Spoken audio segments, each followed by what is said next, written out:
Letter કાંડ તો છે ને બધે જ ચાલે છે. આપણને જ્યારે ખબર પડે ત્યારે કે અહીંયા ડેડિયા પાડવામાં ચાલે, કે અહીંયા ચાલે છે, એ બધે જ ચાલે છે. પણ એ લેટર કાંડ આ અજબ દર્શનાબેન જે નારાજ થયા લેટર કાંડ માંથી જ થયા ને. એ લેટર કાંડનો એમને દર્શનાબેન ને એવું છે કે આ લેટર કાંડ ને લઈને મનસુખભાઈ પત્રકાર પરિષદ બોલાવી, પણ હકીકતમાં તો મેં પેલા 2 મોટા કાર્યક્રમના હિસાબને લઈને પત્રકાર પરિષદ બોલાવી.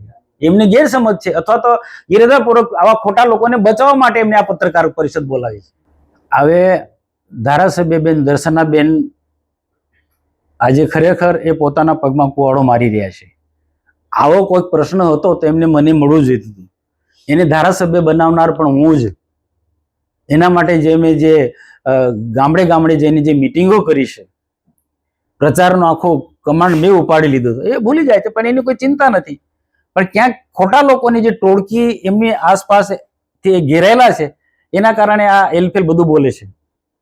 ચૈતર વસાવા હું જાહેરમાં કહું છું ને કે ચૈતર વસાવા મારો ભણ્યો થાય, પણ એની જે વિચારધારા અલગ છે અને મારી વિચારધારા અલગ છે. એ આમ આદમી પાર્ટીમાં છે અને હું ભાજપમાં છું. એને લેવા માટે ભૂતકાળની અંદર પાર્ટીમાંથી પ્રયત્નો થયા. તે વખતે મેં કીધું ભાઈ મને એ આવતો હોય તો કરી વાંધો, પણ વિચારધારા બદલે